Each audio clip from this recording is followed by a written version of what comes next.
Oi, gente, tudo bem por aí? Livro novo, temporada 40.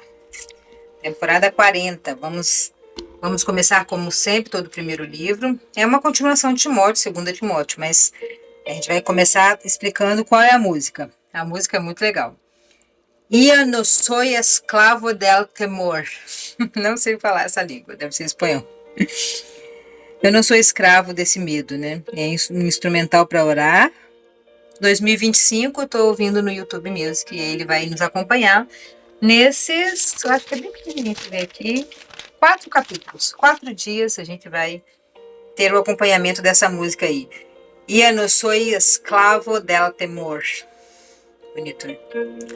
Nós não somos escravos do temor. E esse livro fala muito sobre medo. Essa é a segunda etapa, né? Vamos ler a introdução, como sempre a gente lê aqui, ó. A segunda carta de Paulo a Timóteo trata principalmente da responsabilidade e dever de Timóteo. O apóstolo sente que a sua vida está chegando ao fim, e por isso, com carinho e com dedicação, ele dá conselhos a Timóteo, seu amigo e companheiro de trabalho, para que seja forte na fé e firme. Que seja forte na fé e continue sendo fiel soldado de Jesus Cristo. Ainda mais que seja zeloso no cumprimento dos seus deveres e dirigente da igreja, e cumpra bem o dever de servo de Deus. O apóstolo fala da sua própria maneira de viver, da sua fé, do seu amor e da sua firmeza, que devem ser imitados pelo seu jovem companheiro de trabalho. Cheio de coragem e de confiança, o apóstolo resume a sua vida e a sua esperança de servo de Deus, afirmando o seguinte: fiz o melhor que eu pude na corrida. Cheguei até o fim, conservei a fé, e agora está me esperando o prêmio da vitória, que é dado para aquele que vive uma vida correta. O prêmio que o Senhor, o justo juiz, me dará naquele dia. Um versículo bem famoso. Aqui na minha Bíblia ele é mais coloquial, né? Porque é a nova tradução da linguagem de hoje, essa leitura que eu leio aqui, que ela é mais simplificada. Para gregos e troianos entenderem, a gente lê nessa aqui. Capítulo 1 de 2 Timóteo. Eu, Paulo, apóstolo de Jesus Cristo pela vontade de Deus, que fui mandado para anunciar a promessa de vida que temos por estarmos unidos com Jesus Cristo. Escreva a você, Timóteo, meu querido filho na fé, que a graça, a misericórdia, a paz de Deus, o Pai, e de Jesus Cristo, nosso Senhor, estejam com você. Vamos lembrar que toda vez que ele fala Timóteo, a gente pode colocar o nosso nome. Nós somos a continuidade do que Paulo começou lá. Né? Somos o Atos 29, que eu falei quando a gente leu Atos. A continuação. Tem que continuar a partir de nós, né? Timóteo já foi, deve ter deixado alguém, e nós temos que ir e deixar alguém também. Então, toda vez que a gente falar de Timóteo, está falando de você. Todas as vezes que eu me lembro de você nas minhas orações, de dia e de noite, eu agradeço a Deus, a quem sirvo com consciência limpa. Paulo fala muito sobre consciência limpa. É tão bom ter a consciência limpa. Como também os meus antepassados serviram. Lembro das suas lágrimas e quero muito ver você outra vez, para que eu possa ficar cheio de alegria. Lembro da sua fé sincera, a mesma fé que a sua avó Lloyd e Eunice, a sua mãe, tinham. E tenho certeza de que é a mesma fé que você tem.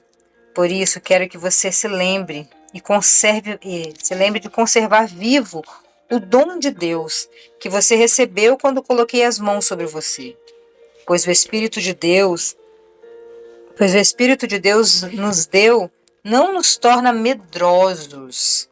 Pelo contrário, o Espírito nos enche de poder e de amor para nos tornar mais prudentes. Ele está falando aqui que aquele que aceita Jesus, aquele que tem Deus no coração, ele não tem o espírito do medo. Você vê que é um espírito, pois o espírito que Deus colocou em nós não nos torna medrosos, pelo contrário, o espírito nos enche de poder, de amor para nos tornar mais prudentes. E ele cita aqui a avó Lloyd e a Eunice, a mãe de Timóteo. Elas eram mulheres de muita fé, eram mulheres abençoadas lá na igreja, que ajudavam muito, que tinham um bom testemunho, né? E Paulo fala, você está seguindo o exemplo dos seus pais, né? Da sua mãe, da sua avó, você está indo no caminho. E eu te abençoei, né, ele fala, né, eu abençoei você para ser pastor da igreja, porque eu vi, né, o seu testemunho aí, eu conheço sua família. Ele viu o legado, né, sendo passado para Timóteo. E qual é o legado que você está deixando? Você está deixando um legado para os seus filhos, para os seus netos, para os seus sobrinhos, para os seus vizinhos, para os seus amigos, para os seus funcionários, para as pessoas que te rodeiam, para o seu meio social? Você está deixando um legado? Pense, se você morresse agora, o que as pessoas falariam de você? E se você morresse agora, o que colocariam lá na sua lápide? Qual é a frase que estaria na sua lápide? Pensa isso. Parece uma loucura, mas é bom a gente pensar.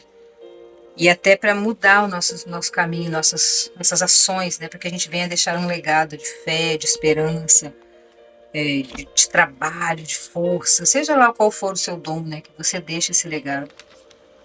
A avó dele, a avó Lloyd e a Eunice, a mãe dele, deixaram um legado, passaram um legado para Timóteo. Né? Portanto, não se envergonhe de dar seu testemunho a favor do Senhor, e nem se envergonhe de mim, que estou na cadeia, porque eu sou servo dele. Pelo contrário, com a força que vem de Deus, esteja pronto para sofrer comigo por amor do Evangelho. Deus nos salvou e nos chamou para sermos o seu povo. Não foi por causa do que temos feito, mas porque este era o seu plano por causa da sua graça.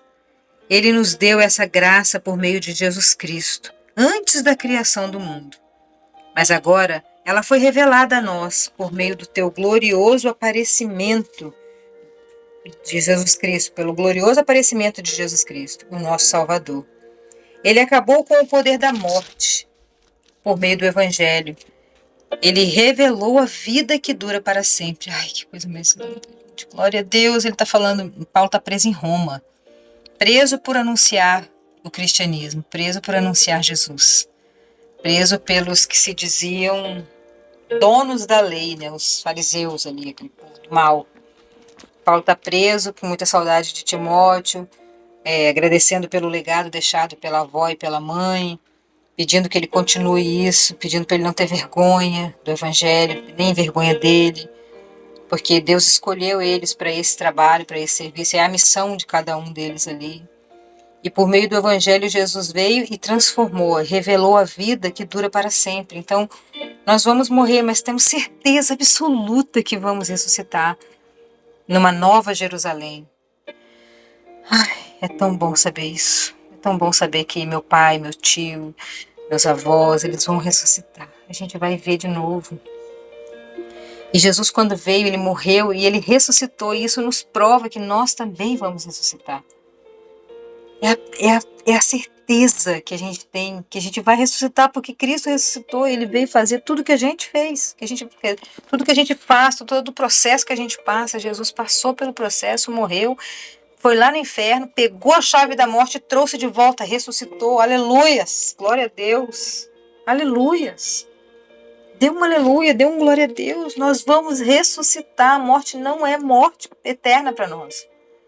A morte é só uma passagem para nós. Agora, aqueles que não têm Cristo, aí sim a morte é eterna. Aí é uma queda sem parar. Uma queda eterna, assim, que a pessoa vai caindo, nunca mais para. A morte é o afastamento de Deus, é o afastamento da luz. Isso é a morte. Mas nós temos certeza que vamos ressuscitar, porque Jesus ressuscitou e nos deixou a prova disso.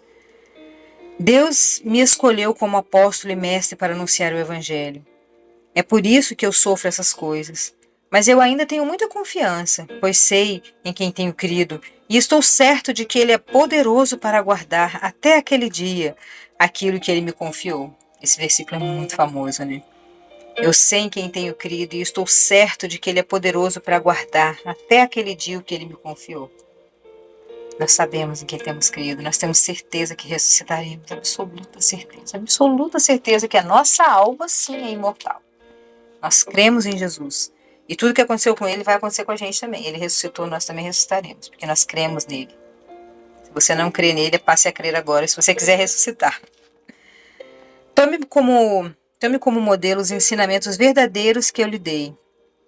E fique firme na fé, no amor que temos por estarmos unidos com Cristo Jesus.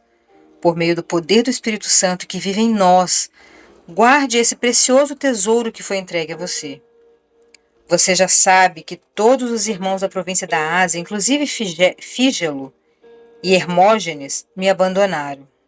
Nossa, isso aqui abandonaram ele. Que o Senhor seja bondoso com a família de Onesíforo. Onésíforo. Onesíforo. Nossa, que nome difícil. Então vamos ver aqui. Fígelo e Hermógenes abandonaram Paulo. Não resistiram à prisão dele, toda a acusação que vem em cima de quem fica do lado, né, do pessoal que fala de Jesus, né, do cristianismo. Mas Onésíforo foi bondoso. Ó. Que o Senhor seja bondoso com a família de Onésíforo, pois muitas vezes ele me animou e não teve vergonha de mim, por eu estar na cadeia. Pelo contrário, logo que ele chegou a Roma, ele me procurou até me encontrar. Que o Senhor dê a ele a certeza de que, naquele dia, ele receberá a sua misericórdia. Glória a Deus. E você sabe melhor do que eu o quanto ele me ajudou em Éfeso. Então, Paulo está fazendo uma carta meio que de despedida, dá para perceber que ele está meio assim, sabendo que estão contados os dias dele, né? E ele fala esse versículo super famoso, né? Eu tenho muita confiança, pois eu sei em quem tenho crido. E eu estou certo de que ele é poderoso para guardar até aquele dia aquilo que ele me confiou. Ele está fazendo a obra dele, está fazendo tudo o que ele pode. Ele estava aprisionado, preso numa cadeia podre, úmida, ruim. Mas ele não deixou de falar de Deus, não deixou de orientar as pessoas. Ele escreveu várias cartas. Algumas foram compiladas aqui, outras com certeza se perderam. Mas ele estava escrevendo as cartas, estava fazendo a parte dele. Graças a Deus que ele fez, né? Porque agora a gente pode ler. E ele está agradecendo, né, ao Onésíforo, que ajudou e liberando palavras de bênção, né? Liberando palavras de profecias boas para a vida, para a família dessas pessoas. Estão abençoados até hoje, a herança deles ali. E já os outros que abandonaram ele, ficaram envergonhados porque ele falava de Jesus, não estão abençoados. E assim terminamos o capítulo 1 de 2 Timóteo. Amanhã leremos o capítulo 2. Volte aqui. Não se esqueça de se inscrever aí no canal, de compartilhar essa mensagem, se você achou que tocou no seu coração, se você se recordou de alguém, se lembrou de alguém que precisa ouvir. Qualquer uma dessas mensagens do Toque de Clare. Toda vez que você lembrar de uma pessoa, é Deus te mostrando o que você tem que enviar para ela, para que ela também venha ter parte, né? Que ela venha ouvir a palavra de Deus. Porque é a palavra de Deus que liberta, né? Não somos nós. Beijão no seu coração e até amanhã.